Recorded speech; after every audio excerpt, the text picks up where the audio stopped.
Awesome. And we're live. So, welcome, folks, to this episode. We will have with us Nipun from LikeMinds. It's going to be a super exciting chat, and like we were discussing backstage, this is going to be a little different, given that Nipun has a very unique background coming into building out this tool. He's already built something in the space and sold it earlier. So, we're going in depth on this one. Nipun, getting started. Would love to hear your story, right? I think for folks who don't know about Curify, would love to start there and would love to jump into why you're building what you're building. Sure. So, I've been an entrepreneur for the last 7 years. Like Curify, it was a social network of doctors, primarily helping them to discuss cases with each other. So it was a community essentially of about 50% Indian doctors. I used to look at community engagement there, and eventually sold that venture to a US based healthcare company. But like communities stayed with me. I fell in love with communities. You sort of see you are, if you are a community builder, you cannot really get that DNA out of you. So when I exited, I started sort of researching more, and one of the biggest trend that I saw was WhatsApp groups were completely disrupting open spaces platforms like Facebook groups or LinkedIn groups. This is actually pre 2019, which is when I started observing this trend. And over time, it just grew on me. I saw that people were more and more using WhatsApp, but the more you use WhatsApp for communities, the more spammy your personal space becomes. So it's like a really double-edged sword on having more communities on WhatsApp as a consumer. So when I started, LikeMinds, I want these for consumers, and then enabling better tools for community builders to sort of manage these spaces. But over time, what I realized was, I think discovery is definitely an important piece to solve for. But I think a bigger problem was to really give community builders a space where they can call it a home for themselves, and they can really migrate their members easily and solve for whatever things that they were doing. But like when we started, we realized that it's generally a very difficult problem, especially around migration of members. And from the community manager side also, we were seeing that a lot of people were monetizing their communities as well. And like there were certain unique challenges that these people were facing, especially like one of the most common trend that we saw was they were using plethora of tools, especially the ones who were monetizing, right from creating landing pages to sell whatever they were selling, to finding a payment gateway, integrating that, and then manually sort of managing those payments, and then adding people to, let's say, WhatsApp groups or Discord groups or Slack groups, and then managing a schedule, and then sending out that schedule on those different community spaces that they had built, and then managing those communications. So generally what would happen is these people who would generally monetize their communities would have a very heavy component of events in it. And the way these current chat platforms were built, events would not speak to the chat spaces that they were sort of hosting their community in. And they've had to use so many tools around analytics, around making people to break the ice. So like if you were a community builder who is trying to do it for profit, it would require a whole lot of knowledge, a whole lot of tools, and it becomes really difficult to manage that part rather than managing like creating value for your members, which is what the community manager should generally be focused on. So that is why we decided to approach the whole problem statement in a way that can we like become a platform which not only solves for community engagement, but also solves for a lot of these tools which are there in community builders life, especially the ones who are monetizing their communities. And we feel that community managers who monetize their communities in some way are really building sustainable communities, because if you don't think about monetization at all, it generally becomes difficult to sustain like monetization could be in form of grants as well. So like that's also fine. Like even if you're not charging your members, but you need to earn something out of it. And community building is it's almost like running a startup, even if you are not doing it for profit. So better do it for profit and sustain. So yeah, that was the sort of thought process of launching Like Minds. So today we have about 100 plus community builders who are monetizing their communities. We are solely focused on catering to community builders who want to do it for profit. So yeah, that's very briefly what we're doing. Yeah, love that. Love the distinction that you put out there, and it's important for sure. Nipun, one question here. We did, like, before we started the series, we did see that Comscore report on the landscape of community tools out there, and in our opinion, it looks pretty crowded, right? But would love to hear your story. How do you look at it from your lens? Do you see that, hey, it is crowded, agreed, but I do find a niche here, or what's your take on that bit? Sure. Definitely. I mean, it is getting crowded. Like communities is the new wave of social networks, right? The decentralization of social media theme. So my sense is it is getting crowded for sure. But like all of us are new. Like none of us, to be honest, have really figured out everything. This is a space which is probably going to evolve a lot more in next 5 years. Like with the whole creator economy coming up more and more. I think the number of creators we have today will be negligible to the number of creators we will have in next, let's say, 2 years or next 3 years, right? Like so I think this is a space which is getting created. In terms of I think uniqueness, in terms of our positioning, we feel there are on one side community engagement tools, and then on the other side there are sort of monetization tools. So generally people, especially people in West, we've seen they have this adoption around using multiple tools to sort of by themselves configure their community. But in countries especially like India, it becomes like very difficult to to deal with so many tools like that. Mindset one is not there, but more importantly it is very time consuming to do that. So we have been taking a shot at enabling both these at a single place, so that people don't need to spend time on figuring out those tools by themselves. Very And good. while they are at it, they can of course own the audience, which is the promise that any community platform would say. Agreed, agreed. Yours is not a white labeled solution, right? Yours So is we are a semi white labeled solution right now. So for example, the branding and everything will be yours, but right now the app asset is ours. But we are sort of contemplating and in process of sort of launching certain SDKs in future, which would probably even help people who are currently using our platform, in case they launch their own app, to integrate the community in their own app. Like that is the thought process we have. We see ourselves more as a B2B than B2C. We don't own the audience at all. We don't market. We don't even like to call the data ours. Like the data is theirs. That's awesome. That's awesome. I think I loved hearing that bit.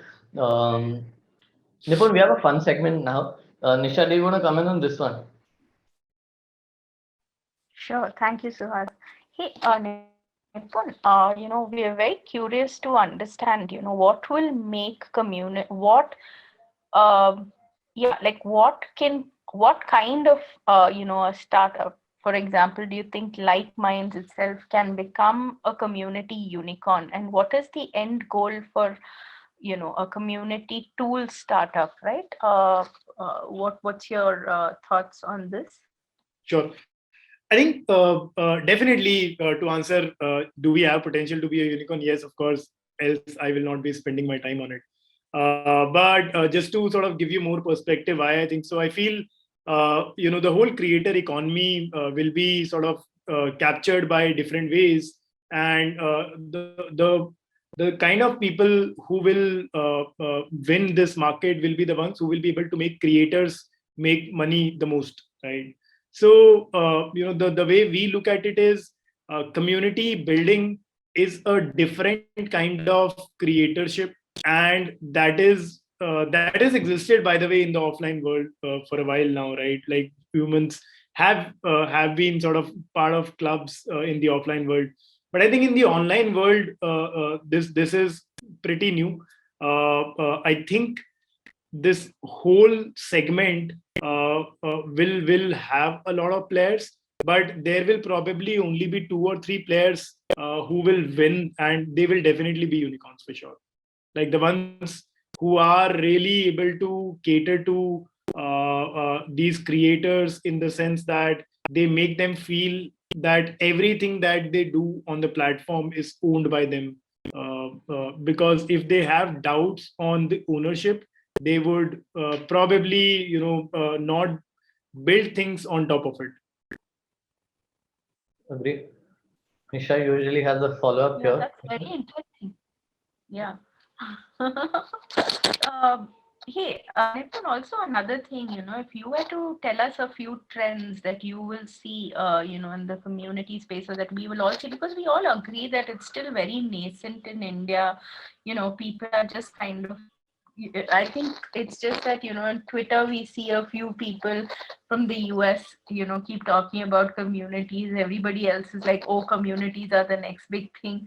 But why are they the next big thing? And, what kind of tools, what kind of features are we going to see in the next 4 or 5 years, which will make them the next big thing?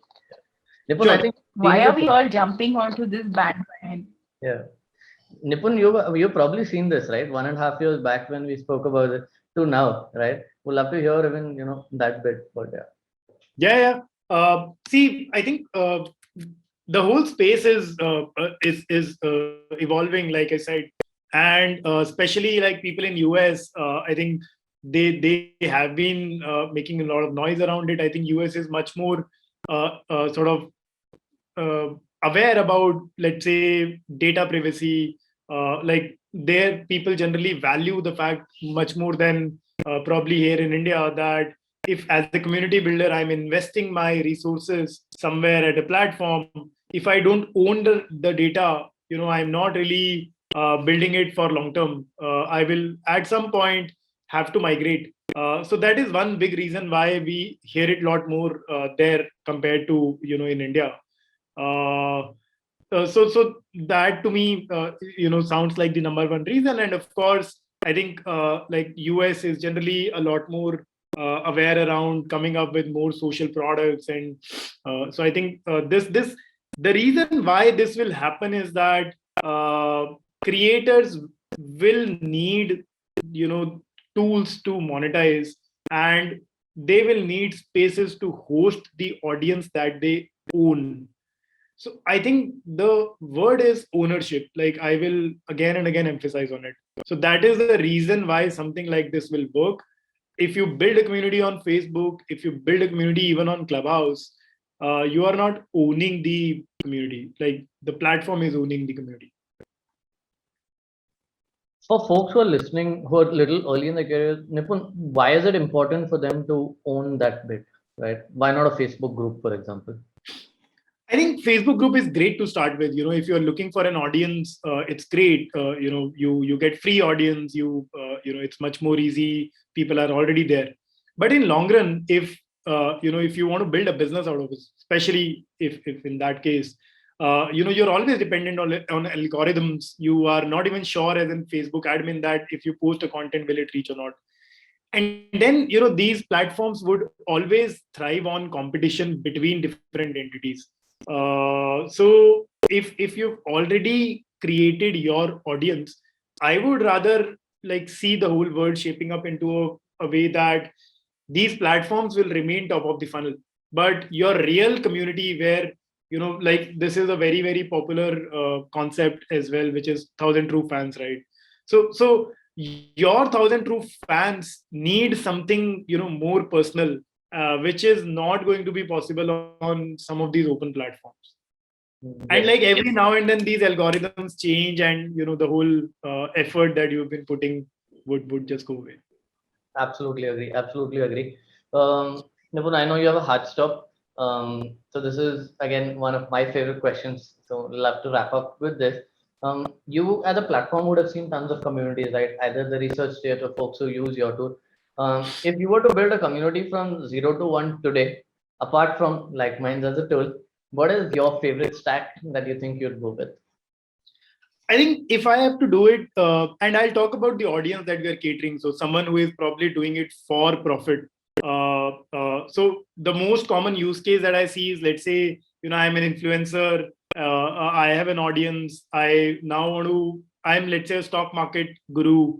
Have a lot of followers on YouTube. Today, the option that I see, which is the most common, is I will probably, like have my community either on Discord or Slack, because like they right now seem the best options to me. I will probably also have a WhatsApp group for my inner circle, like that term, because generally that is where people are more active on.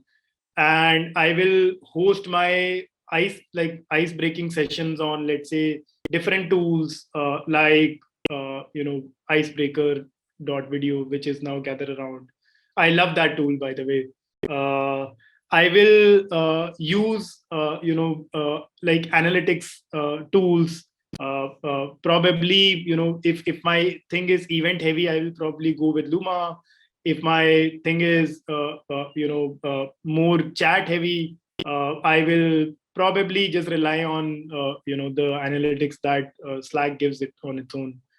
So yeah, I think some of these things, and then I'll use a lot of tools to really build the feeling of community.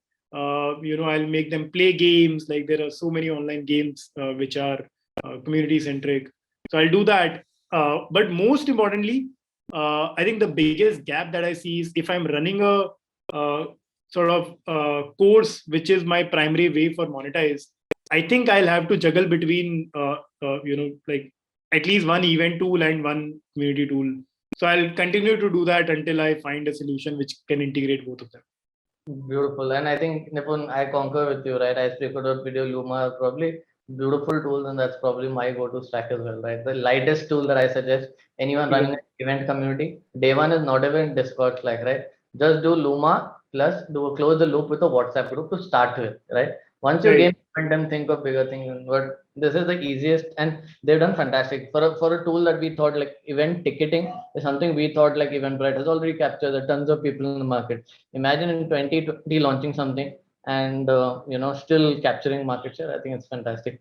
With that, Nisha, I know you have tons of other questions. We'll probably have to do a part 2 with Nipun, and I'll reserve some of his dates on the calendar for that for sure. But we'd love to thank you for your time, Nipun. I think it was awesome keeping it crisp for this session, but I think loved the way you went into depth and breadth. And I'll definitely hound you for that part 2. But you have a great day. I'll see you. Thank you. Thanks, Oaz. Thanks, Nisha.